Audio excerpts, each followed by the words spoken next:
Usted sabe que al rey Ramiro I de Asturias le llamaron la vara de la justicia por su mano dura, que la tenía y ciertamente encallecida.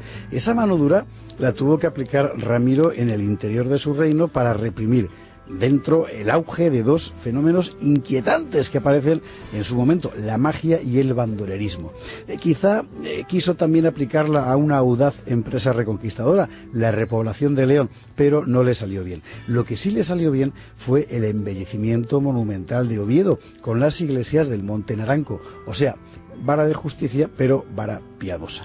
Empecemos por el capítulo del orden público. En tiempos de Ramiro I, cuentan las crónicas, hubo un extraordinario aumento de los robos y de la magia.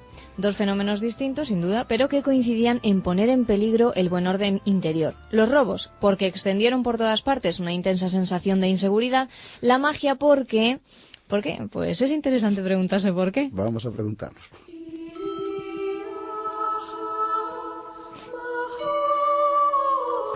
¿Por qué era interesante lo de la magia?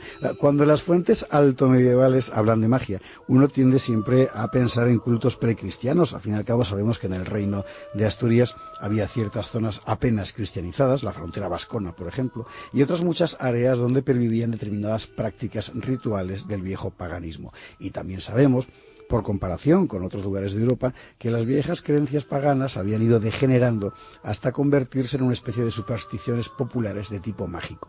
Ahora, si se tratara solo de eso, es decir, de pervivencias paganas, ¿por qué semejantes cosas no habían sido un problema en épocas anteriores, sino que específicamente lo fueron en el reinado de Ramiro? Por otro lado, la plena cristianización del reino de Asturias era una evidencia desde mucho tiempo atrás. Más aún, la identificación del reino con la cruz era una tendencia sostenida desde los días de Covadonga, y los reyes la habían consolidado promoviendo la creación de nuevas sedes episcopales, estableciendo obispos independientes de Toledo, favoreciendo la expansión de las comunidades monásticas, trabando relación directa con Roma y estimulando también el culto jacobeo. Es decir, que cada vez había menos espacio para la pervivencia de cultos paganos. En ese paisaje, que las crónicas nos hablen de un florecimiento de la magia, es algo que solo podemos interpretar en sentido literal. Ciertas cosas ocurrieron en el reinado de Ramiro para que las prácticas de los magos, con sus conjuros y también con sus embustes, ya sabemos cómo va esto, alcanzaran una extensión antes desconocida. ¿Y cuáles son esas cosas que pudieron ocurrir en el reinado de Ramiro? Por lo que sabemos, numerosos desórdenes interiores. Aquí hemos contado la lucha por el trono con Nepociano, las posteriores conspiraciones de Aldroito y Piñolo. Son sucesos que seguramente crearían una vivísima inquietud en todas partes. Es lo que hoy llamaríamos, con la jerga sociológica, paradigmas de crisis, a saber, inestabilidad en la cúpula del poder, inseguridad en la base social, delincuencia, búsqueda de soluciones fáciles, mágicas, a los problemas del día a día. Y todo esto que decimos es una exploración sobre la oscuridad, porque nos faltan datos, pero ese paisaje puede explicar tanto el auge de la magia como el de los robos en el periodo de Ramiro. Y lo que sí conocemos con todo género de detalles es la manera en que Ramiro aplicó su vara. Para los ladrones, pena de ceguera. Para los magos, encierro y con frecuencia la muerte. La vara de justicia, sí.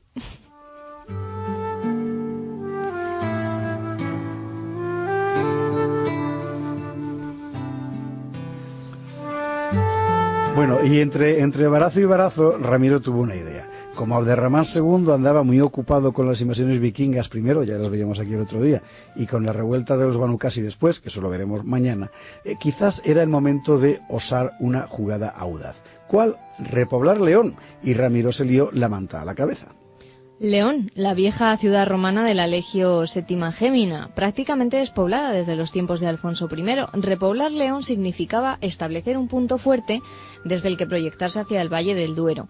Los rebeldes cristianos del norte ya estaban desbordando la frontera de las montañas en Álava y Cantabria. Con toda probabilidad estaba ocurriendo lo mismo en el oeste del reino, desde Galicia hasta el Bierzo.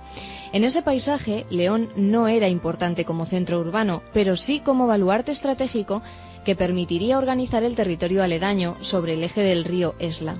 Eso significaba bajar la frontera hasta la llanura castellana, una apuesta audaz. Cuanto menos. Muy audaz. Las gentes de Ramiro llegaron a León hacia 845 probablemente. La ciudad conservaba sus sólidos muros romanos, es decir, que era un lugar relativamente seguro.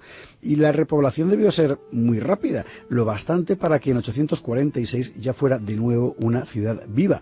Y también lo bastante para que Abderramán II, que estaba liado, pero en fin se enteraba de lo que pasaba, se enterara de aquel movimiento del rey cristiano del norte. Y la reacción del emir de Córdoba fue inmediata. Resuelto el problema con los Banu Qasi, organizó un fuerte ejército, se lo encomendó a su hijo Muhammad y lo lanzó contra las murallas de León. El ejército musulmán apareció ante la ciudad pertrechado con máquinas de guerra, pero cuando llegó ya no quedaban cristianos allí. Las gentes de Ramiro, que habían divisado al enemigo a distancia, hicieron cálculos, constataron que no podrían resistir ante una fuerza tan numerosa y optaron por volverse a los montes. Y sabemos que el príncipe Muhammad ordenó quemar las casas y desmantelar las murallas. Sabemos que lo primero que ejecutó, pero lo segundo fue imposible. O sea, lo primero se ejecutó, pero lo segundo... Lo de las casas, ¿no? Claro. Pero lo de las murallas, malamente. Y los romanos construían demasiado claro, bien. Por entonces, eso no pudo acabar con las murallas. En todo caso, León volvió a quedar despoblada. Sería solo por 10 años. El hijo de Ramiro ganaría la apuesta. Amiga. Así que la cosa va así, ¿no? Bueno, en fin. O sea que fue a repoblar León y no pudo. Pues, y mientras tanto en Oviedo, Ramiro legaba a la posteridad un collar de joyas en piedra, los monumentos del monte Naranco. Allí, en la ladera sur del monte, hubo en un tiempo unas termas romanas, después el terreno se convirtió en coto de caza. Alfonso II había mandado erigir un pequeño santuario dedicado a San Miguel y Ramiro escogió el lugar para dejar su huella. Hay quien dice que las obras se iniciaron en el momento en que Nepociano ocupaba la corte de Oviedo y que Ramiro quiso edificar allí una sede regia alternativa. Eso no lo sabemos con seguridad. Tampoco sabemos quién fue el arquitecto, aunque hay quien cree que fue el mismo que construyó la Cámara Santa. ¿Tú has visto los monumentos del Monte Naranco, Diego? Sí, varias veces. Es una auténtica maravilla. De las joyas del Naranco, el tiempo nos ha dejado dos, Santa María y San Miguel, pero sabemos, porque lo cuentan las crónicas, que en su día hubo allí multitud de edificios. Santa María era originalmente un palacio, San Miguel una iglesia de la que solo permanece en pie un tercio del edificio original. Había además otros palacios y con toda seguridad una villa regia rodeada por terrenos de cultivo. ¿Por qué son tan importantes estos monumentos? No solo por su belleza y la singularidad de su estilo, sino por sus avances técnicos. Por ejemplo, las bóvedas de cañón de piedra toba, que es piedra volcánica natural, y en aquella misma época, tanto en el resto de Europa como en la arquitectura andalusí, las bóvedas eran todas de madera. Así que lo del Naranco, pues era una completa novedad. Claro, y también era una novedad, por supuesto, su estilo.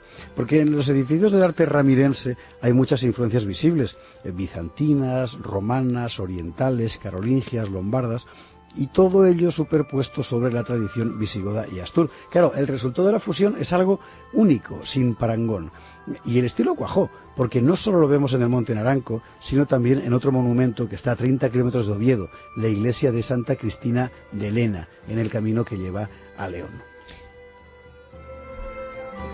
Aquellos monumentos del Monte Naranco son el recuerdo más grato que nos dejó el rey Ramiro. Los otros son menos amables, pero también son importantes. Pues sí, aunque feroz por su vara, lo cierto es que Ramiro pacificó el reino y erradicó el delito. Aunque falló en León, lo cierto es que derrotó a los vikingos. Aunque nunca batalló en Clavijo, lo cierto es que la posteridad construyó en torno a él la leyenda áurea del apóstol, que tan decisiva iba a ser en los siglos siguientes. El rey murió pronto, el 1 de febrero de 850, a los 60 años después de apenas 8 de reinado. Un hombre duro, Ramiro, pero paradójicamente lo que de él nos ha quedado es la huella de su sensibilidad.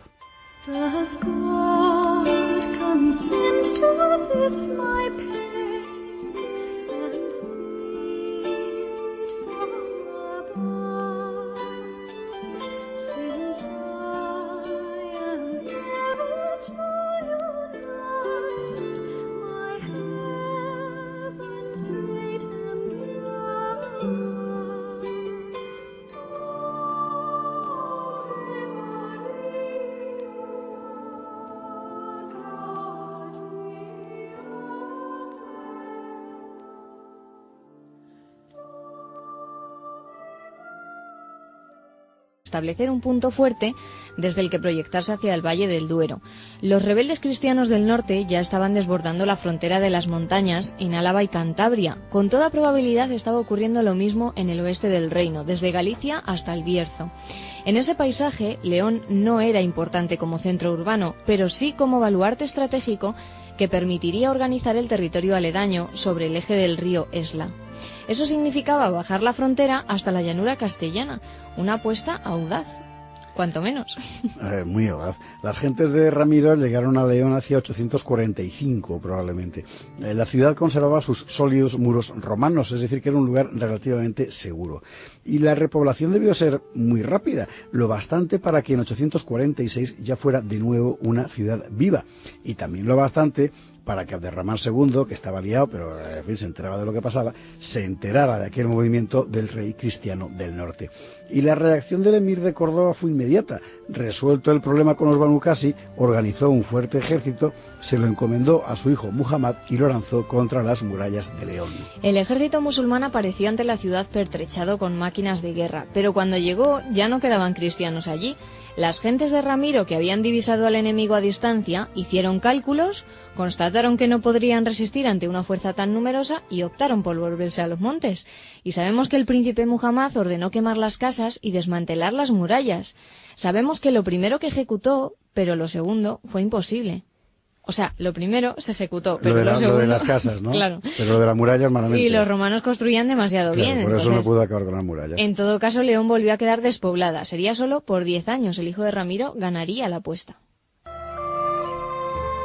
Amiga. Así que la cosa va así, ¿no? Bueno, en fin.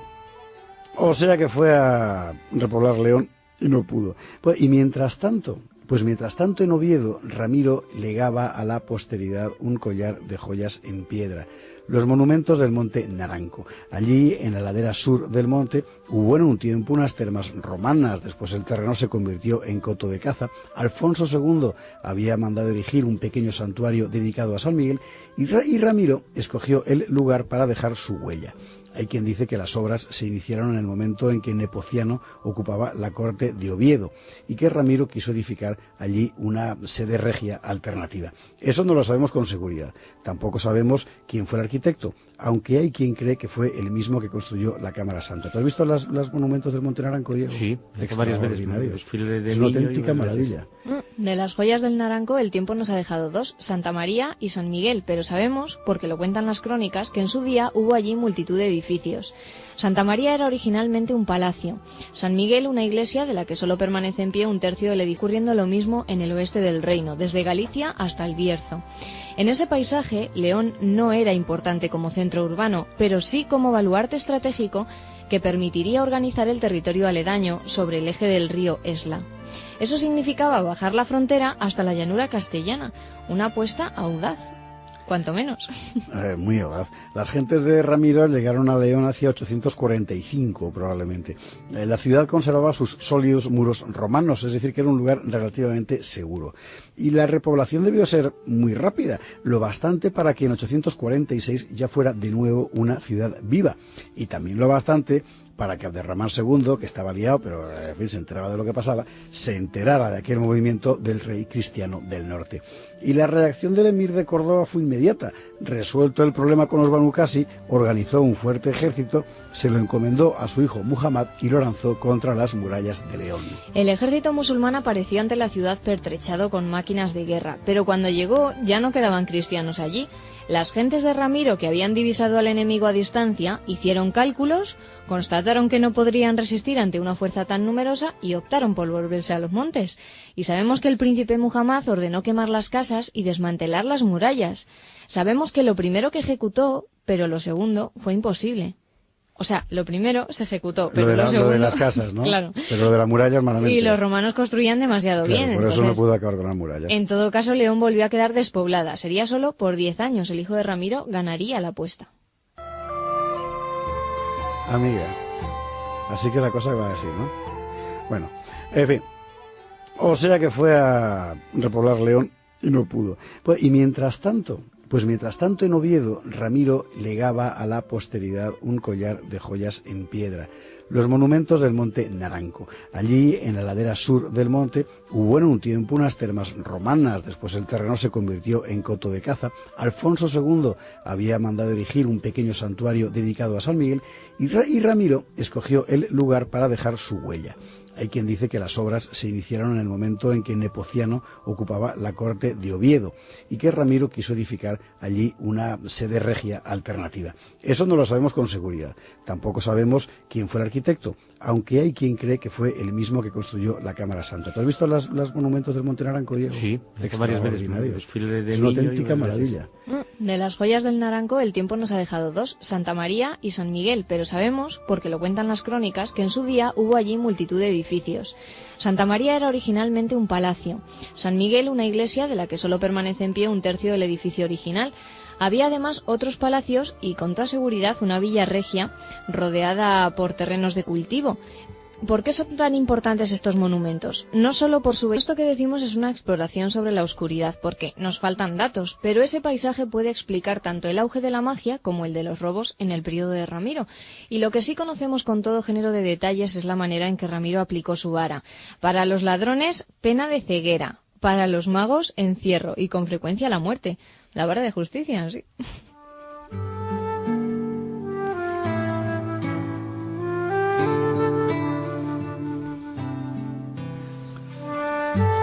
Bueno, y entre barazo y barazo, Ramiro tuvo una idea. Como Abderramán II andaba muy ocupado con las invasiones vikingas primero, ya las veíamos aquí el otro día, y con la revuelta de los Banu Qasi después, que eso lo veremos mañana, quizás era el momento de osar una jugada audaz. ¿Cuál? Repoblar León, y Ramiro se lió la manta a la cabeza. León, la vieja ciudad romana de la Legio Sétima Gémina, prácticamente despoblada desde los tiempos de Alfonso I. Repoblar León significaba establecer un punto fuerte desde el que proyectarse hacia el Valle del Duero. Los rebeldes cristianos del norte ya estaban desbordando la frontera de las montañas en Álava y Cantabria. Con toda probabilidad estaba ocurriendo lo mismo en el oeste del reino, desde Galicia hasta el Bierzo. En ese paisaje, León no era importante como centro urbano, pero sí como baluarte estratégico que permitiría organizar el territorio aledaño sobre el eje del río Esla. Eso significaba bajar la frontera hasta la llanura castellana, una apuesta audaz, cuanto menos. Muy audaz. Las gentes de Ramiro llegaron a León hacia 845 probablemente. La ciudad conservaba sus sólidos muros romanos, es decir, que era un lugar relativamente seguro. Y la repoblación debió ser muy rápida, lo bastante para que en 846 ya fuera de nuevo una ciudad viva. Y también lo bastante para que Abderramán II, que estaba liado, pero en fin, se enteraba de lo que pasaba, se enterara de aquel movimiento del rey cristiano del norte. Y la reacción del emir de Córdoba fue inmediata. Resuelto el problema con los Banu Qasi, organizó un fuerte ejército, se lo encomendó a su hijo Muhammad y lo lanzó contra las murallas de León. El ejército musulmán apareció ante la ciudad pertrechado con máquinas de guerra, pero cuando llegó ya no quedaban cristianos allí. Las gentes de Ramiro, que habían divisado al enemigo a distancia, hicieron cálculos, constataron que no podrían resistir ante una fuerza tan numerosa y optaron por volverse a los montes. Y sabemos que el príncipe Muhammad ordenó quemar las casas y desmantelar las murallas. Sabemos que lo primero que ejecutó, pero lo segundo, fue imposible. O sea, lo primero se ejecutó, pero lo segundo... Lo de las casas, ¿no? Claro. Pero lo de las murallas, malamente. Y los romanos construían demasiado bien. Por eso no pudo acabar con las murallas. En todo caso, León volvió a quedar despoblada. Sería solo por 10 años. El hijo de Ramiro ganaría la apuesta.